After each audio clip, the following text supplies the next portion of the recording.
بسم الله الرحمن الرحيم الحمد لله رب العالمين والصلاة والسلام على سيد الأنبياء وأشرف المرسلين وعلى آله وصحبه أجمعين. أما بعد، بزرگان محترم، برادران اسلام، عزیز دوستوں، بھائیوں، ساتھیوں، نکاح کا یہ موقع ہے اور وقت کی قلت اس میں کہ مختلف ابھی آگے کی مصروفیات ہیں. اس مختصر سے وقت میں مختصر سی بات درج کرنے کی کوشش کروں گا. سب سے پہلے تو اس پر غور کیجئے کہ اللہ تعالیٰ نے ہمیں جو پاکیزہ دین عطا کیا ہے، جس کو دین اسلام کہتے ہیں، اس کی تعلیمات کیسی پاکیزہ ہیں، کیسی معقول ہیں اور انسانی طبیعت کے کس قدر موافق ہیں. دین اسلام کی ہر بات انتہائی معقول ہے اور انسانی فطرت سے ہم آہنگ ہے. اسی کا ایک مظاہرہ نکاح سے ہوتا ہے. نکاح انسانی طبیعت کا تقاضا ہے. اسلام نے اس کو مشروع قرار دیا، اس کے فضائل بیان کیے، اس پر کوئی قدغن نہیں لگائی. نکاح نہ کیا جائے، بلکہ اس کے مقابلے میں یہ قرار دیا کہ اس نکاح کی فضیلتوں کو بیان کیا، اس کی اہمیت کو بیان کیا، اس کے استحباب اور اس کی ضرورت کو بیان کروایا. اس سے معلوم ہوتا ہے کہ انسان کی طبیعت کے انتہائی موافق ہمارا دین ہے اور ہماری اسلامی تعلیمات ہیں. یہ قوم ایسی بھی گزری، بلکہ اب بھی موجود ہے، جس کا خیال یہ تھا نکاح نہ کرنا فضیلت کی بات ہے. انسان بے نکاح ہی رہا وہ بڑے اونچے درجات پر فائز ہو جاتا ہے. چنانچہ عیسائیوں کے یہاں پادری وہ ہوتا ہے جو نکاح نہیں کرتا. نکاح اگر کرتا ہے تو اس کا درجہ کم ہو جاتا ہے، نکاح نہیں کرتا تو اس کا درجہ زیادہ مانا جاتا ہے. حالانکہ نکاح نہ کرنا انسانی فطرت سے بالکل مخالف سمت میں جانے والی بات ہے. انسانی طبیعت کا تقاضا، انسانی فطرت کا تقاضا نکاح کا ہے. اس لیے اسلام نے اس کو مشروع قرار دیا. اس لیے جتنی تعلیمات ہیں اسلام کی، وہ ساری کے ساری تعلیمات انتہائی معقول ہے، انسانی طبیعت کے بالکل موافق ہیں. بہت سارے لوگ یہ سمجھتے ہیں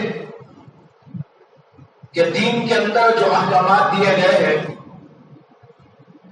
بس اللہ تعالیٰ نے ہماری آزمائش کے لیے یہ احکام دے دیے ہیں، چاہے وہ معقول ہو یا غیر معقول ہو، ہماری طبیعت کے موافق ہو یا ہماری طبیعت کے خلاف ہو. لیکن حقیقت یہ ہے کہ بات ایسی نہیں. بات وہ ہے جو عرض کر رہا ہوں. حضرت شاہ ولی اللہ محدث دہلوی رحمۃ اللہ علیہ، جو مائے ناز مفکر گزرے ہیں، مائے ناز محدث گزرے ہیں، انہوں نے کتاب لکھی ہے جس کا نام ہے حجت اللہ البالغہ. اس کی انہوں نے شروع میں مقدمے ہی میں بہت تفصیل کے ساتھ اس بات کو سمجھایا ہے کہ دین کے تمام احکام انسانی فطرت سے موافقت رکھتے ہیں اور انتہائی معقول ہیں. کوئی چیز اسلام کی غیر معقول نہیں. چنانچہ جو مثال اس وقت میں دے رہا ہوں نکاح کی مجلس ہونے کی وجہ سے، اسی کو آپ رکھ کر دیکھ سکتے ہیں. یہاں تک کہ اسلام نے اس کو اتنا بڑھایا اور اتنی بڑی فضیلت اس کی قرار دی کہ علماء لکھتے ہیں احادیث اور قرآن کی روشنی میں کہ ایک عبادت کا درجہ رکھنے والا عمل ہے. یعنی اس کا درجہ عبادت کا ہے. چنانچہ ایک مشہور کتاب ہے، اس کا نام ہے در مختار. اس کے اندر یہ بات لکھی ہوئی ہے کہ دو عبادتیں تمام کی تمام شریعتوں کے اندر مشروع رہی. بعض اور احکامات ایسے ہیں کہ کسی شریعت کے اندر وہ تھی، کسی شریعت میں نہیں تھی، لیکن دو عبادتیں ایسی ہیں جو تمام شریعتوں کے اندر رہی اور پھر دنیا میں اس کا قصہ ختم نہیں ہو جائے گا، بلکہ آخرت میں بھی یہ دو عبادتیں باقی رہی. کون سی عبادت؟ لکھتے ہیں ایک عبادت ایمان کی عبادت اور ایک عبادت نکاح کی عبادت. ایمان ہر شریعت میں ہے، تمام پیغمبر اسی بات کو لے کر دنیا میں آئے، اور پھر جب انسان یہاں سے چلا جائے گا تو یہ عبادت ختم نہیں ہو جائے گی، وہ ایمان کے ساتھ میں جائے گا، اور ایمان کے ساتھ جائے گا جنت کے اندر بھی اسی ایمان کے ساتھ میں جائے گا. ایسا نہیں ہوگا کہ ایمان باہر رکھ کے جنت میں جائے، بلکہ ایمان کے ساتھ ساتھ وہ جنت میں جائے گا. تو دیکھو ایمان ایک ایسی عبادت ہے جو تمام پیغمبروں کی شریعت کے اندر رائج اور مشروع رہا، اور پھر اس کے بعد دنیا سے جانے کے بعد آخرت کے اندر بھی اس کا سلسلہ جاری رہے گا. اور دوسری عبادت ہے نکاح کی عبادت. تمام کے تمام پیغمبروں کی شریعت کے اندر اس کی تعلیم رہی، اور جب دنیا ختم ہو کر ہم جنت میں چلے جائیں گے وہاں بھی یہ سلسلہ جاری رہے گا نکاح کا. باقی دنیا میں بہت سی اور عبادتیں ہیں وہ دنیا میں ختم ہو جاتی ہیں، جیسے کہ نماز. ہم روزانہ نماز پڑھتے ہیں، لیکن نماز کا سلسلہ کب تک ہے؟ جب تک کہ دنیا میں ہم ہیں. لیکن جنت میں چلے جائیں گے تو پھر وہاں پر یہ سلسلہ نہیں رہے گا کہ وہاں آپ نماز پڑھیں، وہاں آپ روزہ رکھیں، وہاں پر آپ زکات ادا کریں، وہاں پر اور کچھ عبادتیں کریں. یہ دیگر عبادات کا سلسلہ دنیا تک محدود ہے، دنیا سے ختم ہو جاتا ہے. لیکن یہ نکاح کا سلسلہ ایسی عبادت ہے جو یہاں سے جانے کے بعد آخرت میں جنت میں بھی اس کا سلسلہ جاری رہے گا. اس سے معلوم ہوا کہ علماء اسے ایک عبادت قرار دیتے.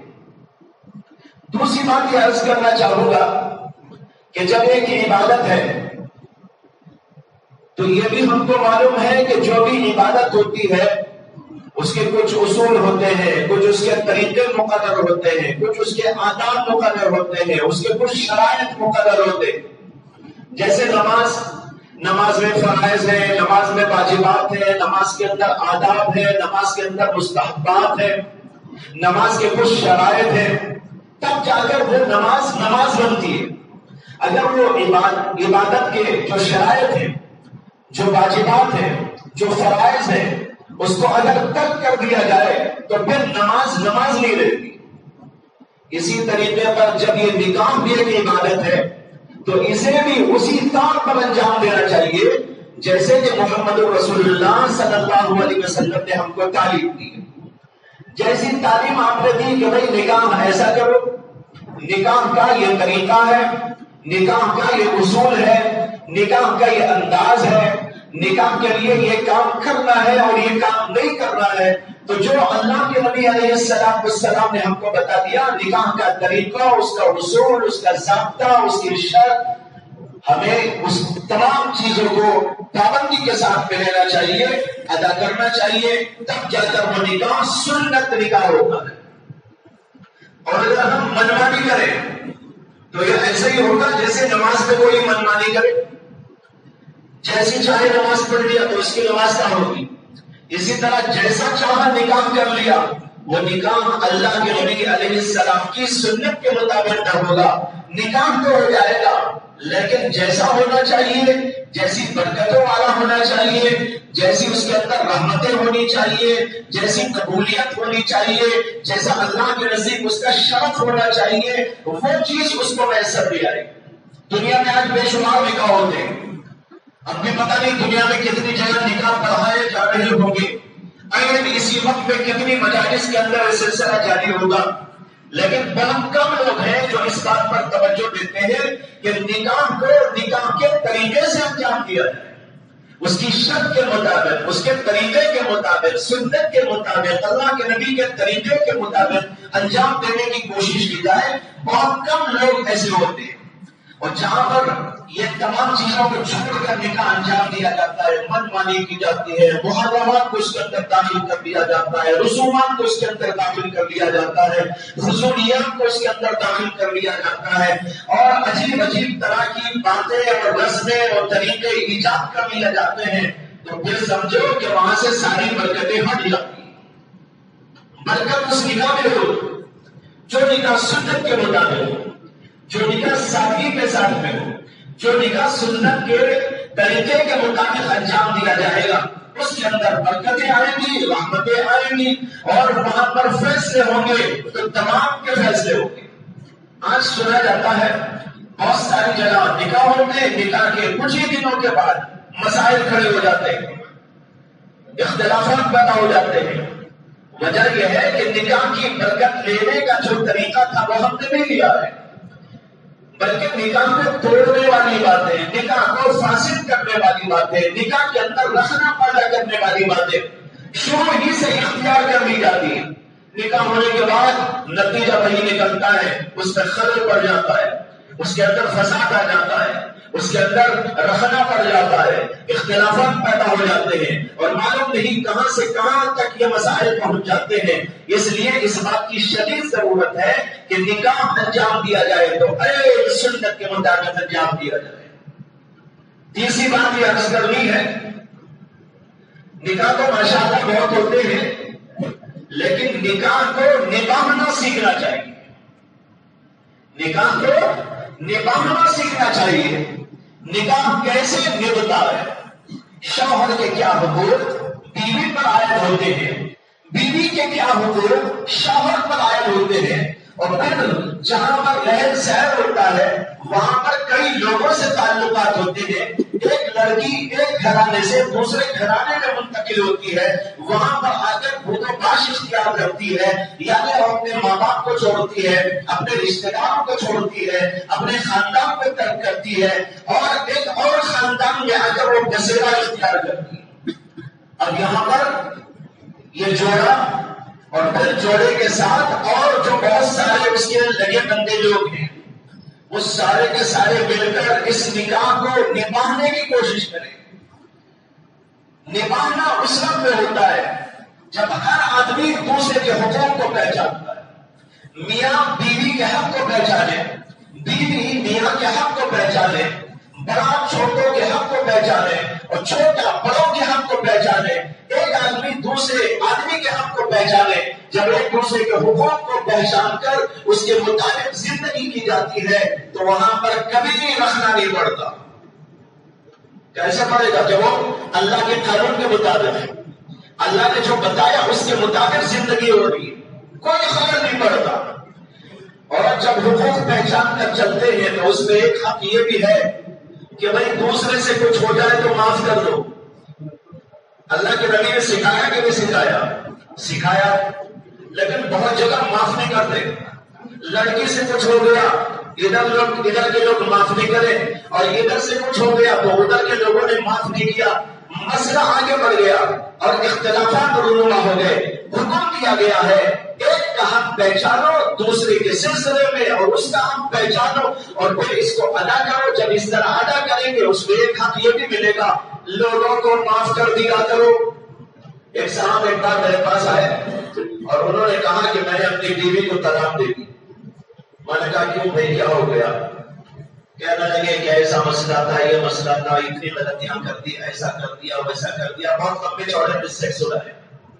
میں نے کہا معاف کر دیتے؟ کہنے لگے کتنی دفعہ معاف کروں؟ بہت دفعہ میں نے معاف کر دیا۔ میں نے ان کو ایک حدیث سنائی، میں نے کہا کہ دیکھیے حدیث میں آتا ہے کہ نبی اکرم صلی اللہ علیہ وسلم کے ایک صحابی آگے آگے جا رہے تھے اور ان کے ساتھ ان کا ایک غلام بھی تھا، اور اس غلام کی وہ پٹائی کر رہے تھے۔ پیچھے سے اللہ کے نبی علیہ السلام تشریف لائے، ان صحابی پر نظر پڑی اللہ کے نبی صلی اللہ علیہ وسلم کی، تو آپ نے آواز دی، انہوں نے دیکھا اور سمجھ کے کھڑے ہو گئے، سلام عرض کیا۔ اللہ کے نبی صلی اللہ علیہ وسلم نے پوچھا کہ بھئی اپنے غلام کو کیوں مار رہے ہو؟ انہوں نے کہا بڑی غلطی کرتا ہے۔ اللہ کے نبی نے کہا معاف کر دو۔ انہوں نے کہا میں کتنی دفعہ معاف کروں، کئی دفعہ معاف کر دیا لیکن پھر بھی غلطی کرتا ہے، اللہ کے نبی نے کہا اگر یہ غلام 70 دفعہ غلطی کرے دن میں تو 70 دفعہ معاف کرو۔ حدیث ہے۔ اور غلام کے بارے میں نے ان کو سنا کر کہا بیوی کا درجہ غلام سے زیادہ ہے کہ کم ہے؟ کم ہے؟ زیادہ ہے۔ جب زیادہ ہے تو اسے معافی بھی زیادہ ملنی چاہیے نا۔ جب غلام کے بارے میں اللہ کے نبی کہہ رہے 70 دفعہ معاف کر دو، دن میں اگر 70 دفعہ غلطی کرے، بیوی تو 70 دفعہ غلطی کرے گی ہی، ہے نا؟ اگر کر بھی ڈالے تو اللہ کے نبی کے اس قول کے مطابق تو اس کو ڈبل ملنا چاہیے، 140 غلطیاں کرے تب بھی معاف کر ڈالے۔ یہ اصول ہے، یہ طریقے ہیں، ایک دوسرے کے حقوق کو پہچاننا ہے، رحم ہے، کرم ہے، یہ ساری چیزیں جب پہچان کر چلتے ہیں، زندگی گزارتے ہیں تو بھائیوں کہیں رکھنا نہیں پڑتا۔ اختلافات بھی پیدا ہوتے ہیں اور کبھی کبھی آگے پیچھے بھی مسئلے ہوتے ہیں لیکن سارے مسئلے حل ہو جاتے ہیں۔ اس لیے نکاح کرنے کے ساتھ نکاح کو نبھانا بھی سیکھنا چاہیے۔ یہی میں عرض کر رہا تھا، آج کے دور کے اندر اس بات کی شدید ترین ضرورت ہے۔ تمام خاندان والے، ادھر کے خاندان والے، ادھر کے خاندان والے، ان سب چیزوں کو سمجھنے کی کوشش کریں۔ جب اس طریقے پر نکاح ہوگا، عبادت سمجھ کر نکاح ہوگا، عبادت کے طریقے کے مطابق یعنی سنت طریقے کے مطابق، اور پھر نکاح کے بعد نکاح کرنے کے اصول و ضوابط اور ایک دوسرے کے حقوق کو پہچانتے ہوئے زندگی کرنے کا طریقہ اختیار کیا جائے گا تو پھر وہ مزیدار زندگی ملے گی کہ اس سے مزیدار کوئی زندگی نہیں۔ قرآن کریم کے اندر ایک بات آئی، اس کو سنا کر عرض کر ختم کرتا ہوں۔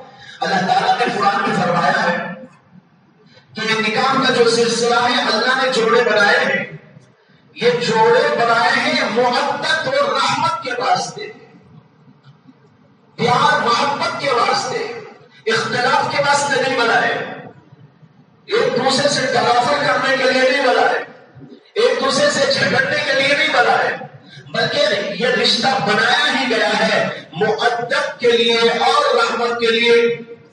ایک بزرگ نے بڑی اچھی بات کہی، انہوں نے کہا جوانی میں مؤدب کا مظاہرہ ہوتا ہے اور بڑھاپے میں رحمت کا مظاہرہ ہوتا ہے۔ جوانی میں مؤدب یعنی محبت والا سلسلہ میاں بیوی کے اندر چلتا ہے، اور جب بوڑھے ہو جاتے ہیں اور اس وقت رحمت کی ضرورت پڑتی ہے، یہ اس پر رحم کرے، یہ اس پر رحم کرے، دونوں آپس میں ایک دوسرے پر رحم کرتے ہوئے زندگی گزارے۔ اللہ نے اسی لیے دو لفظ استعمال فرمائے، مؤدب و رحمت، ان دو کی خاطر اللہ نے جوڑے بنائے۔ اللہ تبارک و تعالیٰ اس نکاح کو قبول فرمائے۔ تمام نکاح جو بھی ہوتے ہیں مسلمانوں کے، اللہ اس کے اندر برکت اور رحمت اور آپس کے اندر مؤدب اور محبت پیدا فرمائے، اور ان تمام نکاحوں کو اللہ تبارک و تعالیٰ دوام بخشے اور اچھی اور پاکیزہ اللہ کی اطاعت، رسول صلی اللہ علیہ وسلم کی اطاعت اور ہنسی اور خوشی کی زندگی اللہ نصیب فرمائے۔ وآخر دعوانا الحمدللہ رب العالمین۔